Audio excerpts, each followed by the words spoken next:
بسم اللہ الرحمن الرحیم۔ عوام کی ذہنیت اور ماحول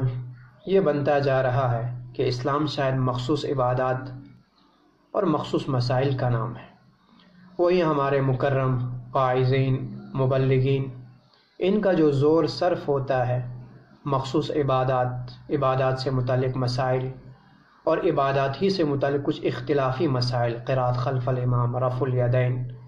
ان جیسی چیزوں پہ جو زور صرف کیا جاتا ہے، اس سے کبھی کبھی انہی ممبروں سے،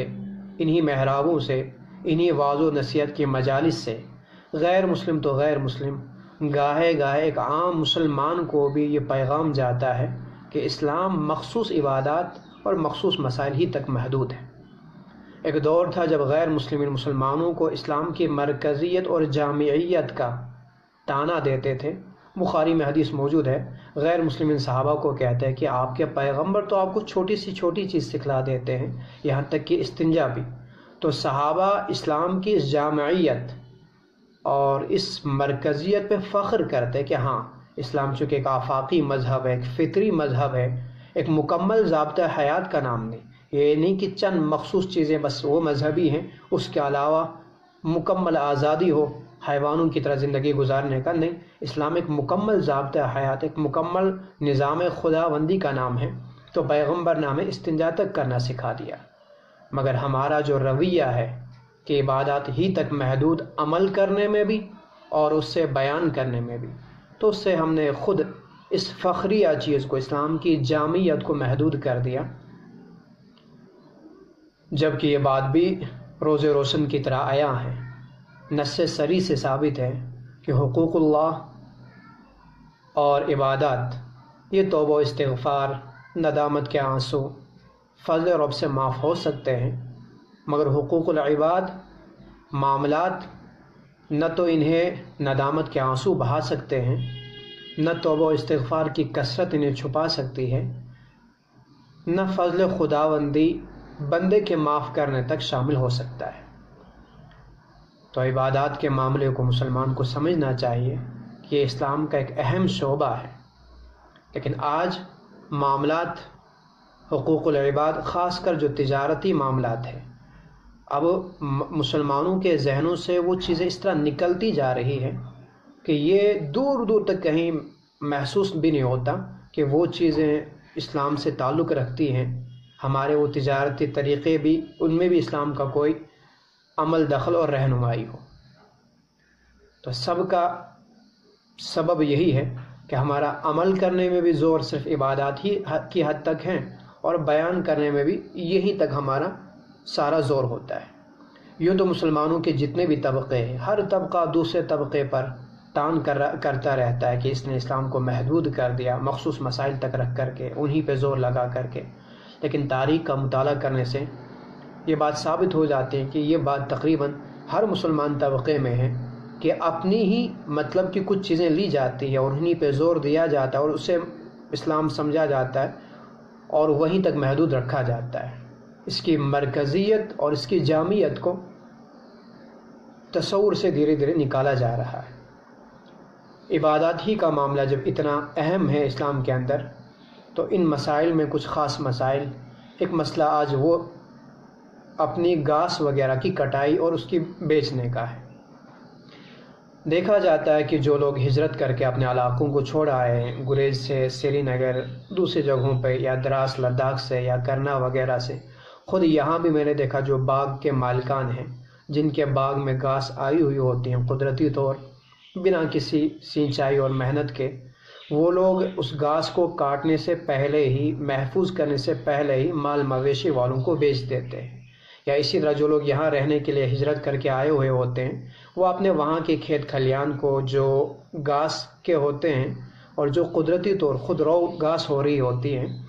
اس سے بیچ دیتے ہیں، یہیں سے ہی بنا کاٹے، بنا اسے محفوظ کیے۔ اس سلسلے میں فقہا کی جو آراء ہے کہ اگر ایک انسان کی اپنی ذاتی زمین ہو لیکن اس میں اس نے بیج نہ بویا ہو، خود ہی قدرتی طور سے جو گھاس نکل آئے، بلکہ فقہا نے ایک لفظ اور آگے بڑھا دیا کہ اگر انسان اس میں سینچائی بھی کرے، محنت بھی کرے، بس بیج نہیں بویا، زمین آپ کی ہے، اس کے باوجود اس گھاس کو کاٹے جانے سے اور محفوظ کرنے سے پہلے بیچنا یہ اسلام میں جائز نہیں۔ ہدایہ جلد 40 کتاب البیوع بیع فاسد صفحہ نمبر 55 میں عبارت محفوظ ہے لا یجوز بیع المرعى ولا اجارتها، اور اسی کا حاشیہ نمبر 10 بھی دیکھا جائے وہ ان دونوں باتوں کی صراحت ہے کہ گھاس وغیرہ چونکہ یہ مباح الاصل ہے، جب تک اس سے کاٹ کے جو خاص کر جو قدرتی گھاس ہوتی ہے، چاہے زمین آپ کی مملوکہ کیوں نہ ہو، وہ مباح الاصل ہے، اس میں سارے مسلمانوں کی برابر کی شرکت ہیں تب تک جب تک اس سے کوئی کاٹ کر کے اپنی جگہ محفوظ نہ کرے، اپنے قبضے میں نہ لے لے۔ زمین آپ کے قبضے میں ہونا اس سے گھاس آپ کے قبضے میں نہیں کہلائے گی جب تک آپ گھاس کو کاٹ کر کے اپنے قبضے میں نہیں لے لیتے ہیں۔ اور اس کی وجہ آپ علیہ الصلوۃ والسلام کی ایک حدیث ہی ہے، جس حدیث کو سنن ابو داؤد میں ان بعض صحابہ سے روایت کیا گیا، اور اسی طرح ابن حجر عسقلانی نے حضرت عبداللہ ابن عمر سے اس کو روایت کیا، اور اسی طرح دارقطنی وغیرہ کے اندر ان بعض من المہاجرین سے اس کو نقل کیا گیا، اور حدیث کے الفاظ ہیں، ایک حدیث میں الناس اور ایک میں المسلمون شرکاء فی الثلاث فی الماء والکلأ والنار، کہ آگ، پانی اور گھاس، ان چیزوں میں جب تک انہیں محفوظ نہ کر لیا جائے اپنے یہاں، تب تک ان میں تمام مسلمانوں کی برابر شرکت ہے کہ یہ مباح الاصل ہے۔ آگ اور پانی کا مسئلہ انشاءاللہ پھر کسی دن بتلا دیا جائے۔ آج ہم گھاس کو لیتے ہیں کہ گھاس جو قدرتی طور جو پیداوار ہے، چاہے ہماری مملوکہ زمین ہو یا غیر مملوکہ زمین ہو، اس میں جو گھاس قدرتی طور بن رہی ہوتی ہے، ہمارے بیج بونے سے نہیں، اب چاہے اس میں ہم نے سینچائی کی ہو یا نہ کی ہو، تو جب تک اس گھاس کو ہم کاٹ کر کے اپنی جگہ محفوظ نہیں کرتے ہیں، تب تک اس گھاس کو بیچنا قبل الاحراز یہ شرعاً درست نہیں، ناجائز ہے۔ لیکن ہوتا عموماً یہی ہے کہ یہیں سے بیٹھ کر کے اس گھاس کو بیچا جاتا ہے، اور باغ مالکان کو دیکھا جائے کہ وہ اپنے باغ کے اس گھاس کو، بہت سے میں نے دیکھا یہاں سوپور کے اندر بھی کہ باغ کے مالکان اس باغ کے گھاس کو بیچ دیتے ہیں مال مویشی والوں کو، بنا کاٹے، بنا احراز، بنا اسے اپنی جگہ محفوظ کیے۔ تو یہ اسلامی اعتبار سے جائز نہیں ہے۔ اس کا آسان طریقہ یہ ہے کہ یا تو آپ گھاس خود کاٹیں، اسے اپنی جگہ محفوظ کر لیں، جو بھی گھاس کے محفوظ کرنے کا طریقہ ہوگا، یا پھر آپ انہی سے جن کو آپ گھاس بیچ رہے ہیں انہی سے گھاس کٹوا دیں، لیکن ابھی بیچیں نہ، پہلے ان سے آپ گھاس کٹوا دیں ایک مزدوری کے طور پہ، اور پھر وہ مزدوری چاہے آپ ان سے نقد لے لیں، یا پھر اس گھاس کو بیچنے کے بعد وہ مزدوری آپ وہیں سے کاٹ لیں۔ مثلا اگر مجھے گھاس 10,000 میں بیچنی ہے اور گھاس کٹائی میں 2,000 لگ رہے ہوں، تو میں انہیں 2,000 نقد دے دوں،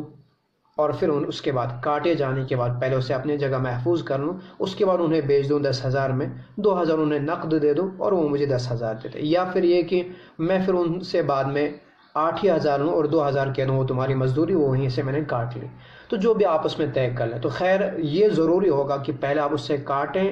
اس سے پھر اپنی جگہ محفوظ کروا لیں، اس میں حفاظت کے بعد آپ جس سے بیچنا چاہیں اس سے بیچ دیں۔ اب کاٹنا چاہے آپ خود کریں یا کسی سے کٹوا دیں، وہ آپ کی مرضی ہے۔ اسی طرح کا معاملہ جنگل کے اندر جو درخت وغیرہ ہے جو قدرتی طور بن رہے ہیں، رب کے نظام کے تحت بنے ہوئے ہیں، رب کے اگانے سے، جنگل کی زمین، جنگل بظاہر اگرچہ حکومت کے مقبوضہ اور حکومت کی مملوک مان بھی لی جائے، لیکن اس کے باوجود وہاں جو درخت خود اگے ہوئے ہیں رب کے اگانے سے، حکومت میں اس نے کوئی پودے وغیرہ لگائے نہیں ہیں، کوئی پیڑ لگائے نہیں ہیں، تو وہ درخت بھی مباح الاصل ہی کہلائیں گے، اس میں مسلمانوں کی مکمل شرکت رہے گی۔ جو اسے اپنے قبضے میں کاٹنے کے بعد کر لے وہی اس کا مالک کہلائے گا، وہ اس کے مملوک کہلائیں گی، اور ان درختوں کا بیچنا بھی اس کے لیے جائز ہوگا اور ان درختوں کا خریدنا بھی جائز ہوگا۔ وہ قانونی اعتبار سے چاہے سمگلنگ ہو